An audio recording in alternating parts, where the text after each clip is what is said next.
Good evening, everyone. My name is Michael Stroka, and I'm the president of the American Nutrition Association, the ANA.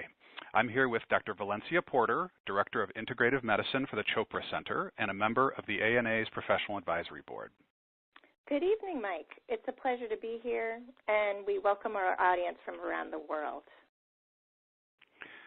So together, we at American Nutrition Association and the Chopra Center are very pleased to be hosting Dr. Suhas to discuss Ayurvedic nutrition and his new book, The Hot Belly Diet. Let me take just a moment to tell our audience about the ANA. We're a nonprofit organization which has for 40 years been on a mission to promote optimal health through nutrition and wellness education. We educate the public and professionals in many ways, including hosting world-class nutrition programs, such as this one tonight.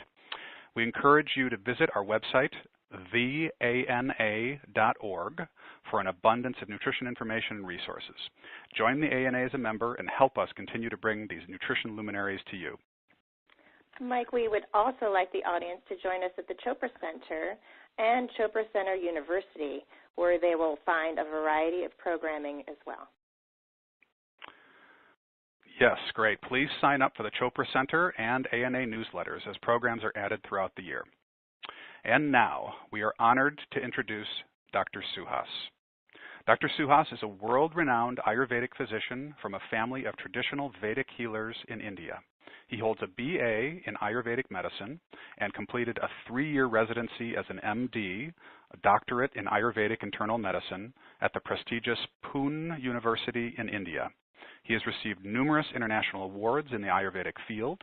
In addition to serving as the director of the Ayurvedic Healing and Integrative Wellness Clinic, he is an advisory board leader for Chopra Center University and a frequent guest teacher at the Chopra Center's signature Mind-Body Wellness workshops.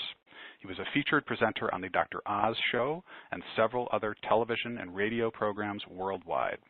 Dr. Suhas will begin with an overview of Ayurvedic wellness, and following that has graciously agreed to answer questions from Dr. Porter and myself. Welcome, Dr. Suhas. Well, thank you. Thank you, Mike, and thank you, Valencia, for this lovely introduction, and most important, inviting me to address the American Nutrition Association. It is a great honor and privilege to present Ayurvedic nutrition to the premier organization responsible for educating American people about food, diet, digestion, and nutrition. And I would like to congratulate all of you for the wonderful work that you have done so far. So, as one more time, it's my great honor to talk about Ayurvedic nutrition. And just a quick reminder that Ayurvedic medicine is one of the most ancient and most comprehensive science of medicine that is known to humanity.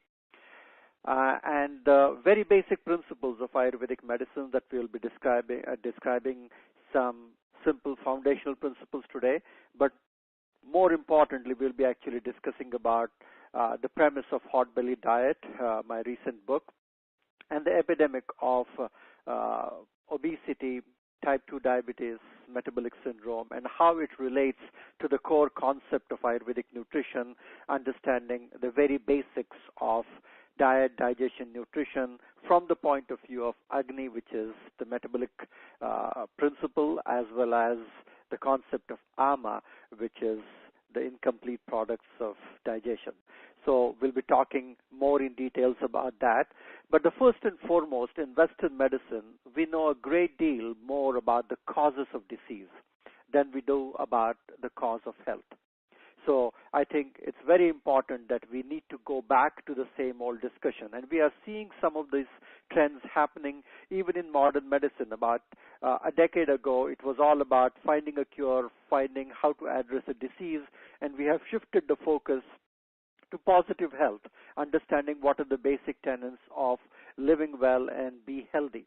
I think the same situation we have seen in psychology, where we used to talk about what are the problems that are affecting someone's mind and psyche, and we have turned completely around talking about more positive psychology and optimistic, positive attitude about everything else. So Ayurveda, the word itself means science of life. So we have to look at the greater aspect of our own environment and how it affects us to create health or disease. And I think there's nothing better template than Ayurvedic medicine, which integrates the combination of mind, body, and spirit, taking us to the place of wellness and wholeness, and trying to maintain a kind of a balance between all the three, because there are so many situations that are going on in life where the challenges do create some imbalances, but how quickly we can get back to that. And I think the message of Ayurvedic medicine is a consciousness-based approach to health and well-being.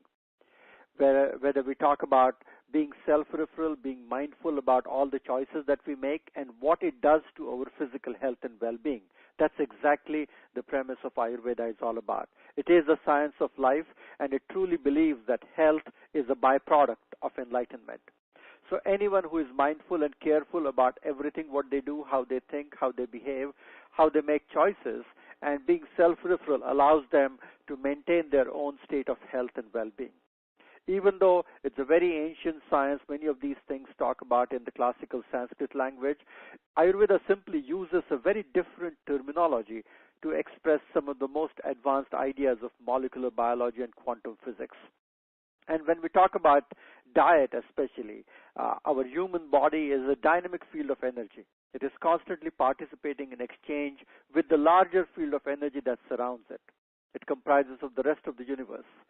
We simply borrow food, air, and water to create and recreate our body, because this continual exchange of your body is being renewed and replaced every moment of your life.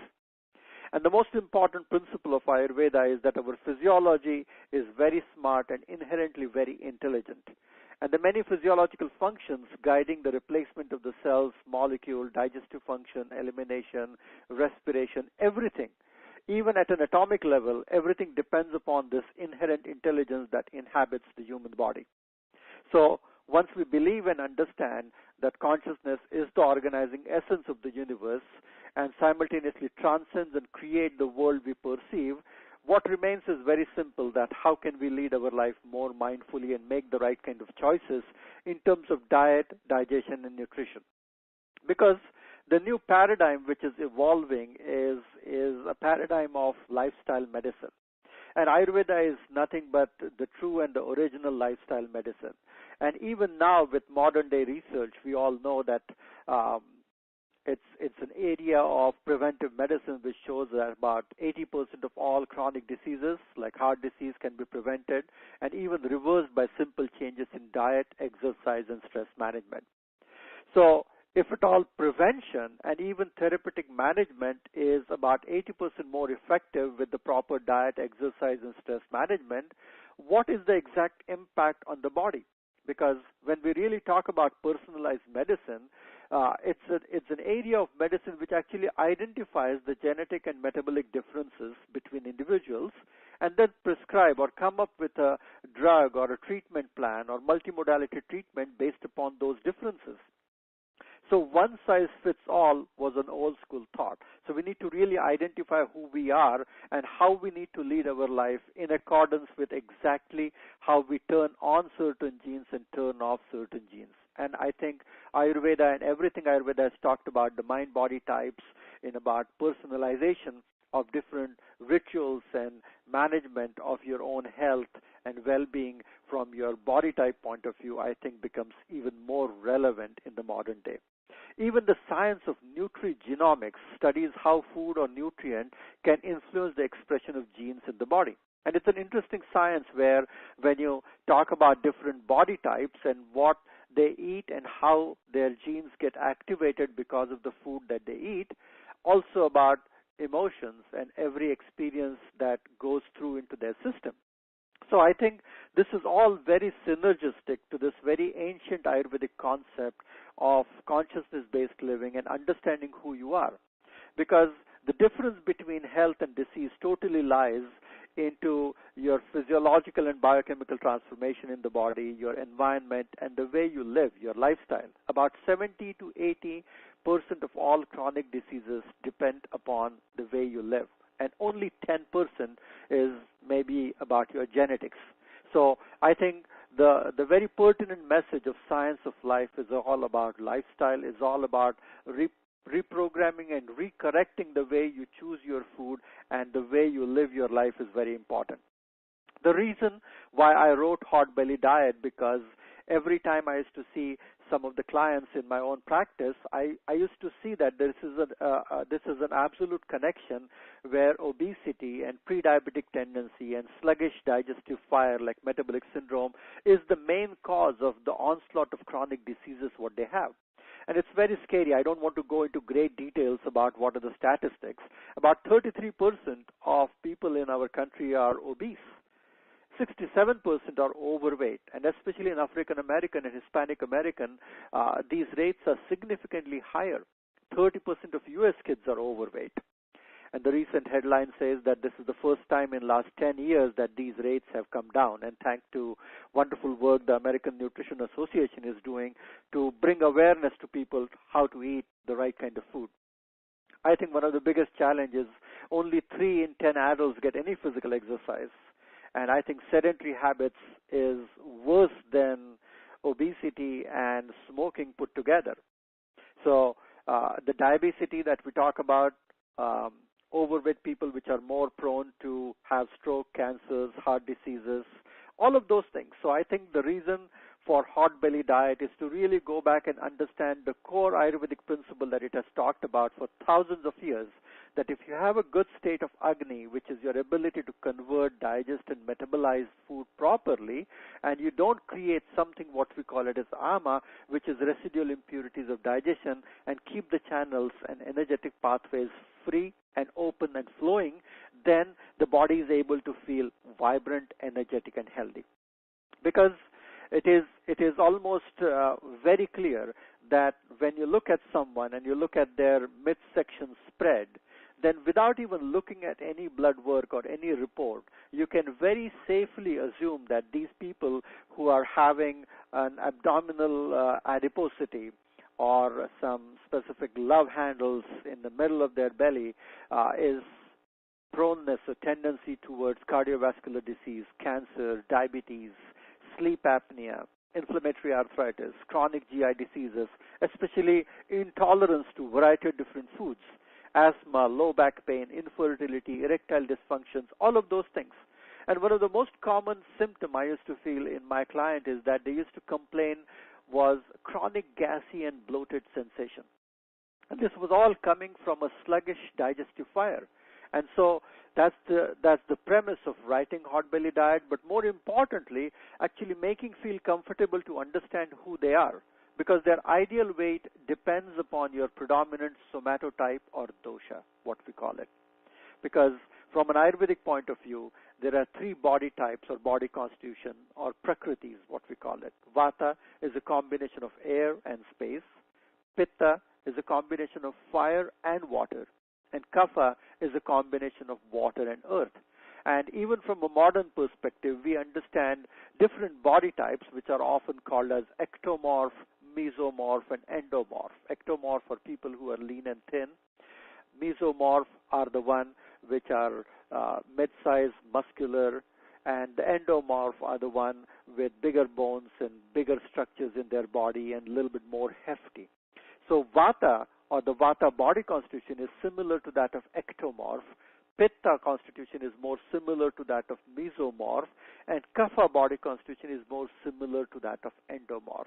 So instead of just going with a standard BMI or standard measurements, how ideal your weight should be, there should be efforts to be paid attention to who you are, what your body type is, and can you select the diet, lifestyle, and routine based upon your body constitution or your somatotype, because then it becomes rather easy that you are eating the right foods which are absolutely suitable to your body type. Because if you're not following those understanding properly, then it's very likely that you will create some imbalances and challenges in that regard as such. Another important thing which we commonly see is the actual deposition of the fat, where you are accumulating fat, whether you talk about an apple-shaped or a pear-shaped body where you are accumulating weight, anything which is gathering weight as a visceral fat in the body, like an apple shape or pear shape, they are both very dangerous. And so looking at what is going on, we need to go back to the premise of Hot Belly Diet of rekindling their fire so that They are not accumulating this unwanted fat in these areas, which actually dampens the functioning of all the vital organs in the abdomen. And they are equally dangerous. People say that the Android type or the Apple type is more dangerous than the pear type, which is the gynoid type. But if we look closely, they're equally prone for a variety of different chronic diseases. The main difference between Ayurvedic nutrition, East and West, is based upon why we eat. The conventional nutrition, we always talk about your personal preference, habit, body image, emotions. What are the calories you're consuming? How do you count the calories from different food groups? How much proteins, how much fat, how much carbohydrates? What is the calorific value of everything? And the balancing food ingredients in terms of vitamins and minerals. What are the food groups you are eating? And you are what you are eating. But the main difference is from an Ayurvedic point of view that we need to pay attention to what is the quality of prana or the life force in the food that we are eating, because we need to use the life force in the food to nourish the quality of life in the physiology. We pay attention to the basic elements in the food, what the food is actually made up of, and what are the qualities in the food. If you eat heavy, you become heavy. If you eat light, you become light. If you eat something hot and sharp, you will become hot and sharp. Because understanding those qualities is the very basis of Ayurvedic nutrition. And more importantly, how the body processes what we eat. Because it is not only important what we eat, but when, where, how much, and why in the world are we eating. It should be based upon your individual constitution, balancing diet depending upon your prakriti and what is suitable to your prakriti. Most importantly, depending upon the tastes of the food. Ayurveda is one of the only science which actually describes about these 6 different tastes: sweet, sour, salty, pungent, bitter, and astringent. So using this complexity of taste in the food, and especially when the food is made up by the nature itself, it actually creates that complexity in the taste. And as the conventional nutrition, we talk about you are what you eat. From an Ayurvedic point of view, you are what you digest. That is, I think, one of the main and the most important difference.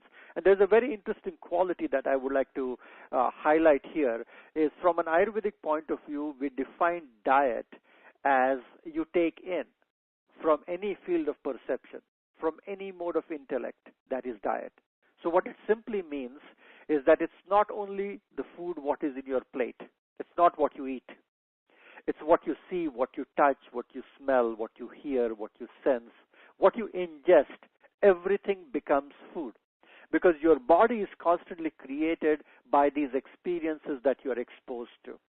And when we look at our plate, it's only 1/5 of your diet. And from a quantum mechanical field, even from a modern psychological field, that we are understanding it, that all the biochemical changes and the neurochemical changes that happen in the body because of how we perceive things and how we sense things does affect the way our body behaves. We talk about molecules of emotions. We talk about the art of metabolizing experiences. And I think that's exactly what Ayurvedic nutrition is, which makes it very unique because we pay a lot of attention to only good food, healthy, organic food, but if the experiences, the way our sensory perceptions are assimilating or digesting is toxic and unhealthy and unhappy and stressful, then it will actually disrupt the physiological functioning. So everything that we consume, air, water, food, emotions, information through the senses is an important aspect of diet. So it's a very broad spectrum definition of diet because if you eat well, it will give you strength, energy, clarity of mind, luster of skin, immunity, sharpness of sense organs depending upon what we eat. Simply, it reverses the aging process and makes you light, bright, active, and energetic. Because the unique Ayurvedic concept is that food has a great impact on the mind you create. And it is such unique and such a novel explanation that if you eat food which is dead, putrid, leftover, frozen, canned, which does not have any force of life in there, it will make your mind very dull. But if you eat foods which are fresh, vibrant, it will make your mind very, very lively, active, bright, and more positive to keep on doing things which are good for you and which are right for you. We talk a lot about food addictions nowadays. So if you're eating bad, toxic food, your mind becomes weak, and that's why you're addicted to bad foods. So if we reprogram ourselves and we start eating the right kind of food, we slowly shift the resilience of our mind, and we are able to discipline and cultivate a degree of willpower to keep on doing the right things, eating the right things, and creating a better body because of that food, digestion, and nutrition, what is happening. Another important Ayurvedic concept of nutrition is eating mindfully. It's very important that you pay attention to when you eat, how you eat, where you eat, and why you eat. The new research, especially in the healthcare and the weight loss, came out. It talked about that eat late to gain some weight, sleep late to gain some weight. And these are all these concepts. If at all you are consuming foods after 3 o'clock, maybe the same amount of calories you take in the morning or evening has a greater impact on the way you will gain and retain weight. So number one is you have to eat according to your dosha type. Eating a rainbow-colored diet, eating lots of vibrant, colorful food, freshly prepared food. You should be eating superfoods, which should include all the 6 tastes in there. The quality of the food should be good, and the food will ultimately become your body and mind.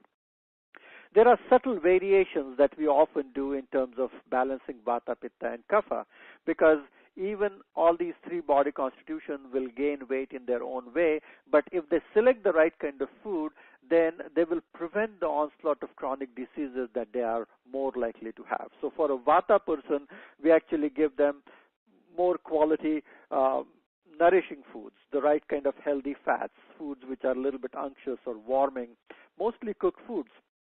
The taste which are good for Vata people is sweet and salty, and it creates an overall feeling of grounding where they don't feel light and flighty.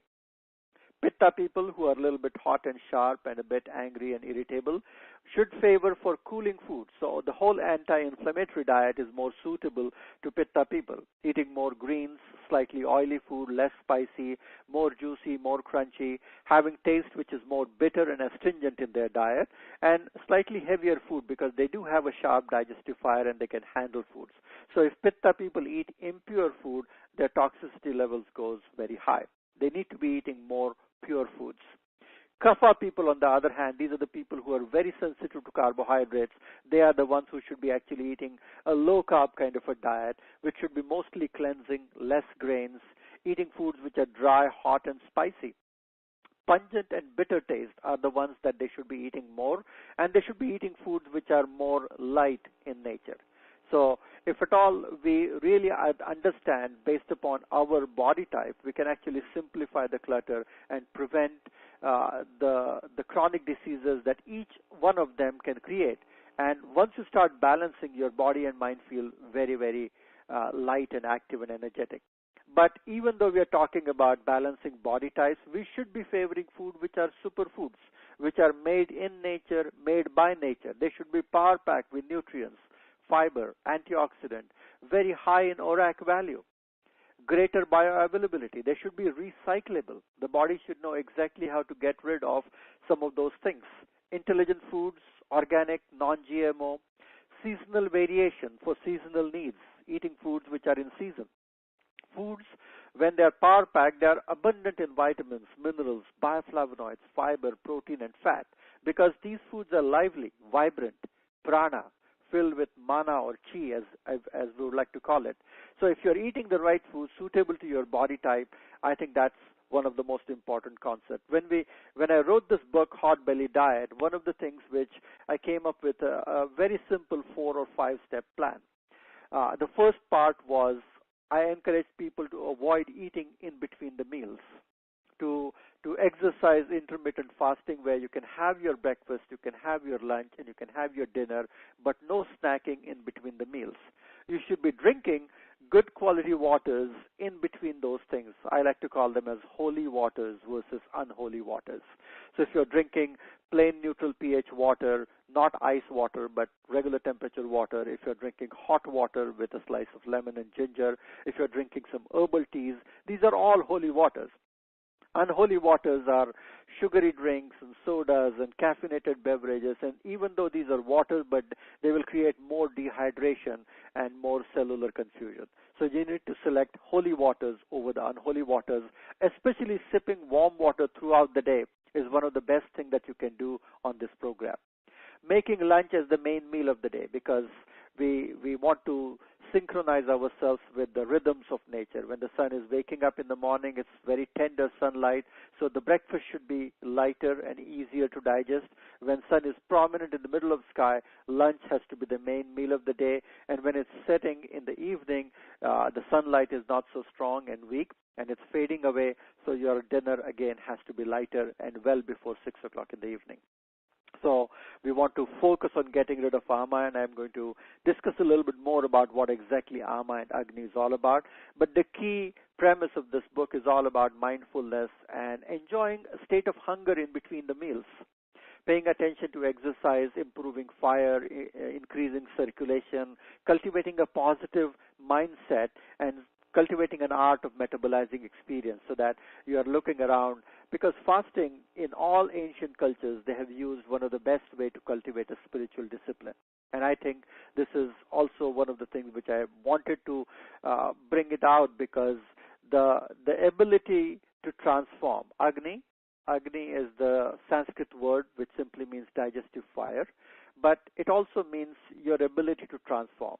It simply means radiance. The English word ignite came from the root Sanskrit word Agni. Radiance, luster, shine, brightness.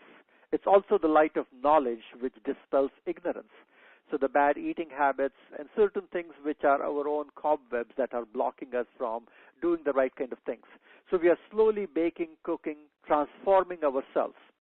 So your ability to digest and metabolize experience and cultivating a degree of sensory clarity so that you can stick to good things is governed by Agni. From an Ayurvedic point of view, we talk about Tejas, Prana, and Ojas. Tejas is the quality of the fire, Prana is the flow of energy in the body, and Ojas is the ultimate essence of the goodness of the food, which creates a wonderful radiance, luster, and immunity. So they all go hand in hand together. Eating less, eating right, and ultimately that makes you bright. So the concept of a strong Agni leads to good Ojas, which is subtle nourishment, which makes you really feel healthy and happy. And when your throatuses are clogged and you create a sluggish digestive fire and you create a toxic residue of Ama, then everything gets clogged and blocked, and that's what leads to more imbalances and feeling dull, heavy, groggy, yucky, and almost a feeling of low-grade depression. And that's where the challenge is. You feel this way, that's why you crave for bad foods, and you keep on eating bad food, that's why you keep on feeling this way.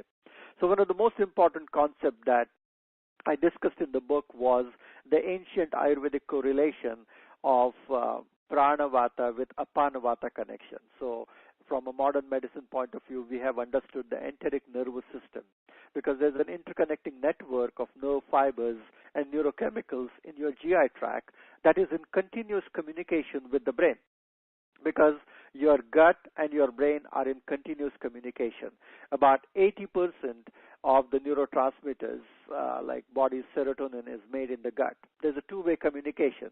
The brain stimulation changes the gut flora, and dysbiosis in the gut causes mood or behavioral changes via the ENS and CNS connection. And we also know that immune system is like a circulating nervous system. And so the correlation between the nervous system, enteric nervous system, as well as the immune system is really identified in the gut itself. So having a healthy gut is very important. So the whole new discussion of microbiome is exactly what Ayurveda has been talking about, creating a healthy gut, creating a healthy functioning digestive fire so that this Agni gets rid of this tissue sludge. Because what Ama is one of the key elements in chronic diseases. It's a kind of an endogenous toxin that results from imbalanced and incomplete digestion. It's almost like remnants of incompletely digested food that makes you feel gassy, bloated, fermented. And it's initially formed in the digestive tract. Later, it starts disseminating and percolating in the tissues. It gets localized in specific tissues where aggravated doshas disrupt the tissue function. And it actually leads to chronic inflammation at a cellular level. So the cell starts looking and behaving abnormally, and which is the first step towards the chronic diseases. We call it as ama visha, which is the toxicity generated by ama, and it starts creating immediate tissue reactions and damages. It may create hypersensitivity, allergic responses, autoimmune disorders, and it's also correlated with free radicals and many other toxic metabolites at a cellular level. So ama is not an ancient, outdated Ayurvedic concept, but when you start looking at some of these diseases that we get, especially the chronic diseases in the digestive system, we are actually seeing it very carefully that what's going on. So when people, I often see that they are complaining about bad breath or coated tongue, feeling dull or sluggish appetite, irritable elimination, generalized pain, fatigue, depression, susceptibility to infection, and not able to really manifest the kind of life they want for themselves. These are all signs of ama, which is clogging and blocking their channels. So once you get rid of this ama and rekindle the fire, the person really starts feeling healthy, vibrant at every area in their life. One of the tagline of Hot Belly Diet is rekindle your fire, rekindle your life. And so it doesn't really remain confined to your digestive health. It is everything that you attract in your life depends upon how good you feel in your belly. Because if you feel good in your belly, you will feel rested upon awakening. Your skin will have a healthy glow. Your tongue is clean, pink, and clear. Your body feels light regardless of your weight. You feel centered throughout the day. Your digestion is strong without feeling bloated and gassy. You feel energized and enthusiastic. Your mind is clear. Your body has a pleasant smell. You rarely get sick. And every experience that you attract in life is positive and vibrant. So this is all the signs of a good ojas when you don't have ama. So we are trying to cultivate a feeling that you are reigniting your digestive fire, you are igniting and modulating your metabolic function so that the tissue sludge and ama is evaporated, and then you create something what we call it as ojas.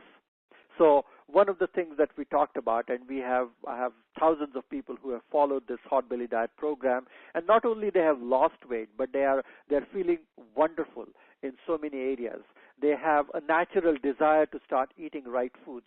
They start liking these hot liquids and herbal teas. They are slowing down the pace of life. They are sitting down to eat. They are enjoying fasting in between the meals, and they are able to stabilize the reactive hyperglycemia or hypoglycemia, which happens because they were training their blood sugar to behave this way. The sensation of hunger is very essential to weight loss and overall health. And new science is showing us that intermittent fasting can actually help you live longer and healthier life. So if you eat a decent breakfast, a good lunch, and a light dinner, there's no need to eat anything in between. You can drink some plain water, and if you ever go for a snack, go for something which is a God-made food, like a piece of fruit or something. Making lunch the most important meal is very important, because one of the common things which I started noticing is that people hardly eat good breakfast. They eat lunch on the run, and they come back home later in the evening and they slump and eat a lot. And after eating, they go to sleep for 7, 8, 9 hours, and the food remains into their system without being digested. When you sleep, your heart rate, pulse rate, respiratory rate, everything slows down, and the food just stays there without being digested properly. So this digestive sludge that they wake up with, which is a poorly digested food, creates this weight loss, provokes hormonal imbalances, and ultimately triggers inflammation, which is the root cause of virtually all diseases. So drinking the herbal teas, which are made with spices and the right kind of water, and it's good for your heart, good for your brain. Doing some simple cleanses, understanding that what you do in terms of meditation, yoga, exercise, doing regular sweating exercise, which is also good, positive affirmations, self-referral activities, they're all linked to what you eat and what you become. And I introduced some simple Ayurvedic herbs to Hot Belly Diet program, which is some simple herbs like Trikatu and Triphala, a special tea that we designed called as weight loss tea. And the cornerstone of this program was an Ayurvedic super dish, which is called as khichdi. And khichdi is a very simple one-pot meal which is very easily digestible. It's made with some complex carbohydrates with vegetables, and so it's very delicious. So you can have quinoa khichdi or mung bean and rice khichdi, and adding the right kind of spices, doing a detox where you do a castor oil purge. And these are all some simple basics of the hot belly diet program. And many of these foods and things are easily available on the hot belly diet website itself. And another important thing, which I go back to this very wonderful Ayurvedic wisdom, that whatever we talk about from a Eastern or the Western nutritional point of view, we have to eat right and eat light. Eating the foods which are fresh, alive, vibrant, mostly fruits, vegetables, complex grains, good quality nuts and seeds, sprouts, clean water, eating in small quantities, chewing well, drinking enough water, doing some breathing exercise is one of the best way to modulate your metabolic function. Meditate is very important. 30 minutes of brisk physical exercise, rotating the physical activity that you will do, staying away from something which is simply not good for you. Compulsive habits like alcohol, drugs, tobacco, you should simply stay away from that. Learning how to observe yourself in a detached manner, doing something good daily, sweet words, deeds, positive affirmation, treating your body like temple. Our full-time job is feeding our body with excellent food and wonderful experiences. So treating your body like a temple, not like trash. Seasonal cleanses, and that's a unique Ayurvedic concept, whether you talk about spring or fall cleanses, whether you talk about panchakarma, detoxification. All of these Ayurvedic ancient concepts are becoming mainstream now. So doing a seasonal cleanse, consciously slowing down the pace of life, frequent vacations, trying to learn something new and stay happy, and add a dimension of fun and laughter and a good quality rest to your life. And once we cultivate a state of happiness, because we used to say earlier that healthy people are happy, but we have learned that painfully enough that people who are happy are more likely to be healthy. So cultivating a state of happiness is just a state of mind. So all of these things I actually talk a lot about in some of the upcoming courses and classes that I will be teaching. I have a series of webinar on hot belly diet which is starting in March, and I would encourage and invite everyone who wants to learn a little bit more about this. But I think this has been a very interesting journey for me as well, because this is something which I learned and studied back in India with my family lineage, with my all learning with my teachers, and comparing that with a classical Western lifestyle and the kind of pace of life we have created, how to bring in this ancient wisdom to find solutions for the modern day lifestyle. And it has enriched me a lot, it has taught me a lot, and once again, I thank American Nutrition Association for having me here today to come and talk and discuss the hot belly diet and the simple principles of Ayurvedic nutrition to all of you. And thank you very much. Thank you, Mike. Thank you, Valencia. Thank you, Dr. Suhas. Wow, you're just a wealth of information. And thanks for such an informative and engaging presentation, and for taking a few questions from Mike and myself. So you talked about the concepts of Agni, our digestive fire, and Ama, the toxicity that accumulates in our body. Can you please tell our audience how our diet really impacts the creation of Ama and what they might be able to do? What would be some of your top tips to help them clean and cleanse out this toxicity from their body? It's a great question, because eating food is very important. We all want to eat the right kind of food, but eating light and eating right and eating it at the right time.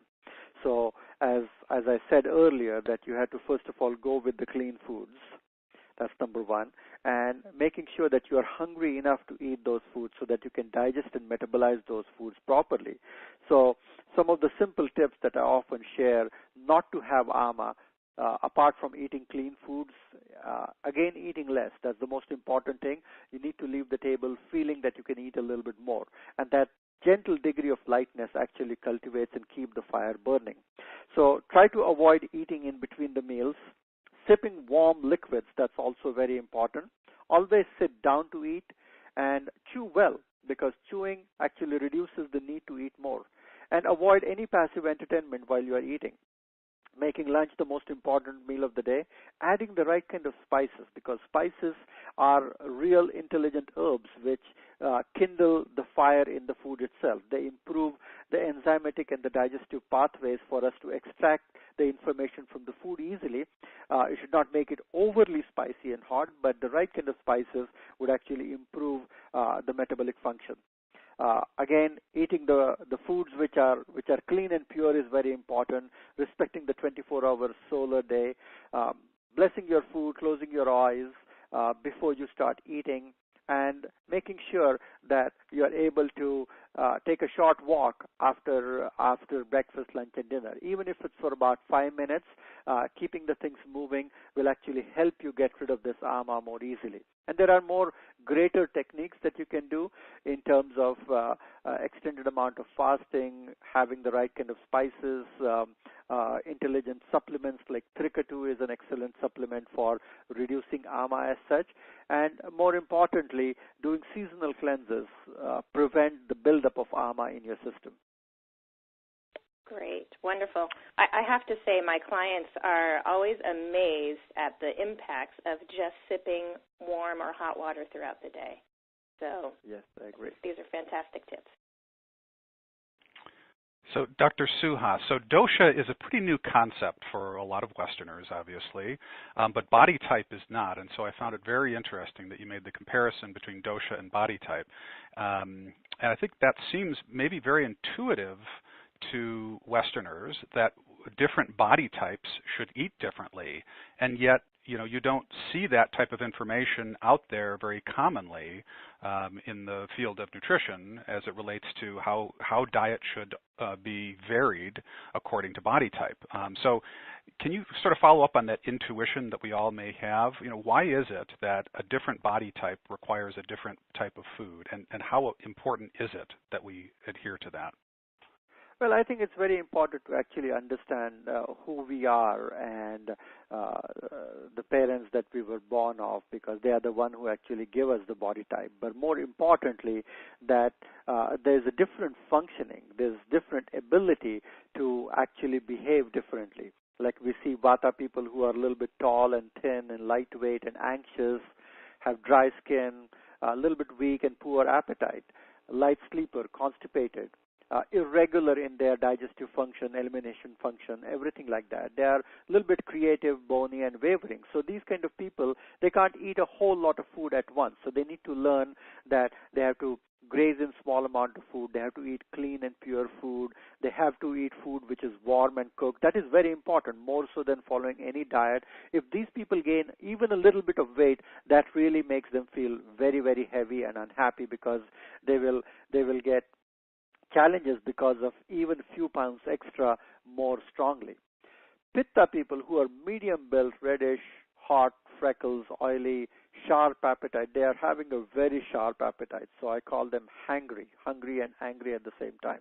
And medium energy, they are flushed and intense. So they can eat a lot and they can eat good and bad foods at the same time. So they have to be very careful of eating pure foods. They should be favoring more bitter and astringent taste, because they are very prone for inflammation. Very quickly, they will create this heat and inflammatory changes, whether you talk about endothelial lining in the blood vessels, whether you talk about joint changes and inflammation in the joints. Everywhere, they'll be inflamed very easily. They'll be flushed internally also. So they should be eating cleaner foods, and they should be eating more green and bitter and astringent food. And again, once you understand who you are and you start favoring those foods, you will start noticing that these kind of foods actually make you feel healthier. They'll cool you down, and that's the concept. But many of these things actually come in different fads in this country. We go about alkaline foods, and we talk about the pH of the food. We suddenly go to a paleo diet, but they're all, some diets work for some people, some diets don't work for some people, and that's the reason why it doesn't work for those people. Like kapha people who are big, tall, heavy, they have tendency for easy weight gain, and they have a sluggish, dull metabolic function. These are the people who are very sensitive to carbohydrates. So if you take away the grains and the carbs from these diets, they will function very well. But if you take all the carbs from a Vata person or Pitta people, they'll get cranky and unhappy very easily. So you need to select the right kind of food, understanding who you are, and balancing those things. I think the key here is having people to really understand that by eating what kind of foods, how does it make them feel, and trying to staying away from foods which make them feel unhappy and unhealthy, and sticking to foods that make them really happy, healthy, and vibrant. And there's another component that the taste in the food also have an impact on your mind and emotional makeup. And that's also a very unique Ayurvedic concept. If you're eating a lot of sweet foods, it'll make you possessive and you will be attached to many things. If you're eating too many sour foods, it'll create more envy, jealousy, anger. If you're eating too much of salty food, it'll create too much of ambition and greed, over-ambition. If you eat a lot of pungent, it'll make you angry and violent and vindicative and hatred kind of a person. Astringency will create insecurity and fear. Bitter taste excessively will create grief and sorrow. So all of these food that you eat, they have a mental connotations and component to it. And we are painfully realizing why sugar is making people addictive worse than heroin or anything else, why certain foods are changing people's mentality. And I think it's high time we go back to some of this Ayurvedic wisdom to really decode ourselves, to understand our body type and start living in accordance with some of those tastes and some of those foods. And I think that will make it more easily and that will make it more sense that we should be creating a diet more specific to our needs, to our body type. Well, that's fascinating, and it really resonates with me because at American Nutrition Association, we don't have any particular single ideology or philosophy about nutrition and diet. Our purpose is to inform professionals and the public about a wide variety of information about nutrition and diet, and ultimately let the professionals and the public decide for themselves and just provide them excellent scientific information. But one thread that is woven throughout all of the work we do is the belief in biochemical individuality, which is that each individual person does have their own particular needs, and thus there's a different, nutrient intake and the like that is optimal for every single individual out there. So what you're saying, it really resonates with me when you talk about the different doshas and the body types. It's really completely aligned with the philosophy of American Nutrition Association. So thank you very much for that. Perfect. Thank you.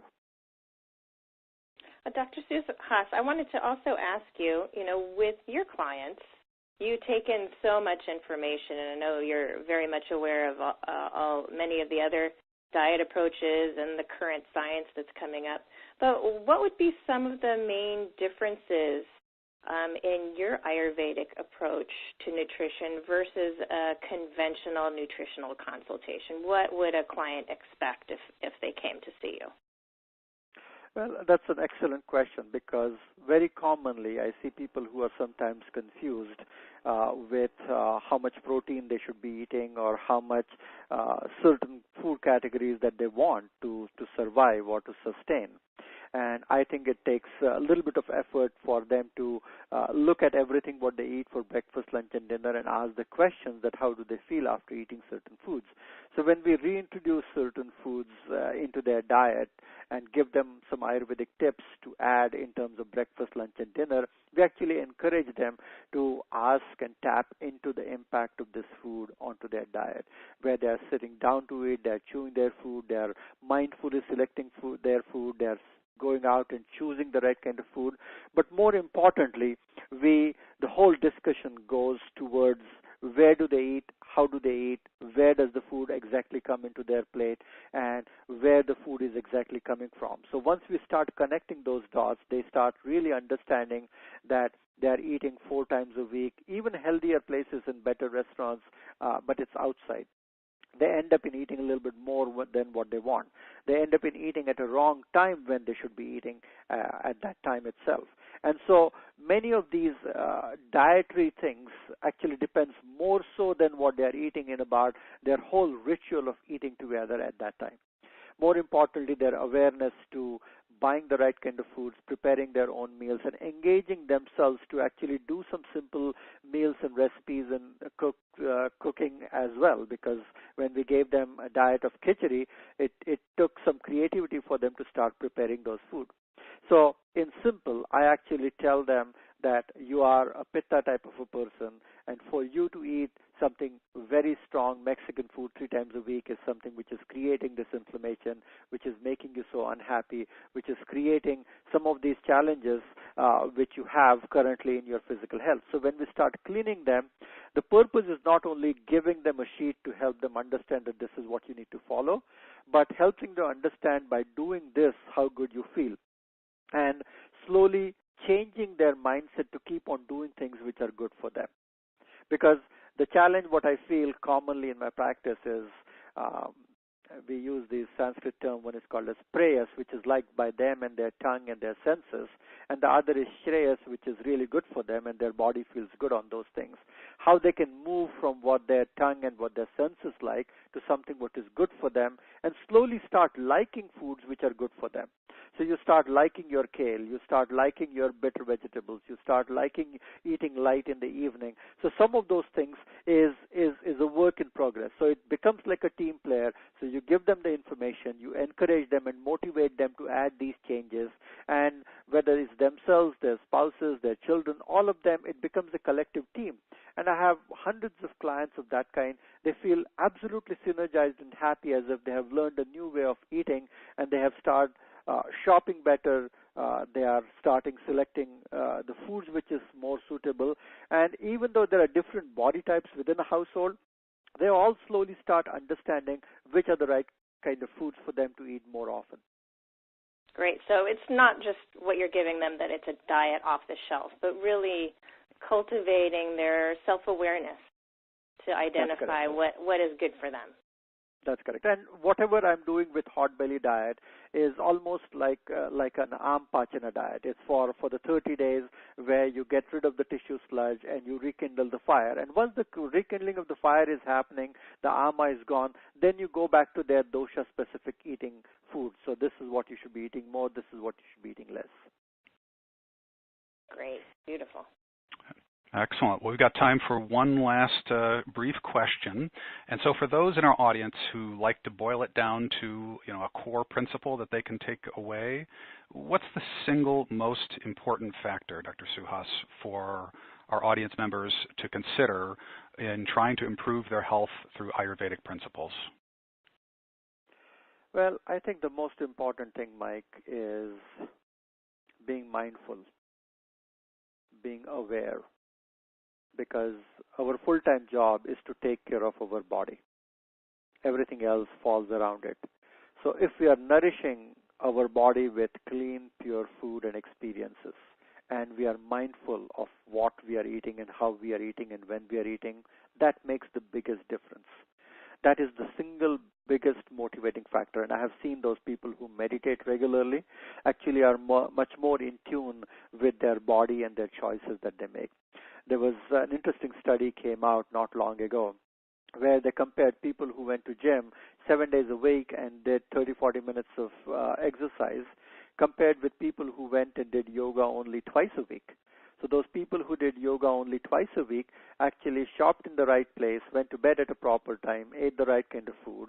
And those people who did like a chore is to be done and ran on the treadmill and did some exercise probably were still disconnected from their body.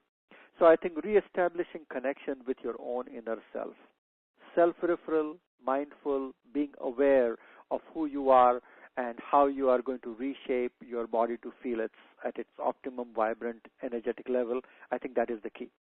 And that applies to every kind of diet, for every kind of belief system that you want to go with.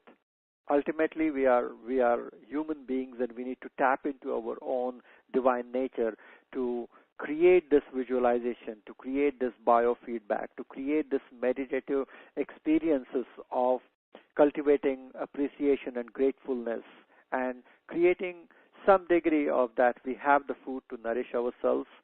We are living well to eat the right kind of food, and more importantly, once we are into that meditative space of well-being, then everything else in life starts falling into the right kind of places.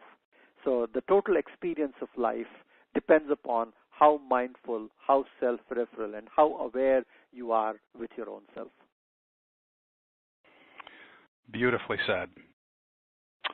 Unfortunately, our time is up, but this has been such an enlightening evening. And on behalf of Dr. Porter and myself and our entire audience around the world, thank you so much, Dr. Suhas, for generously sharing your expertise and your time and your wisdom.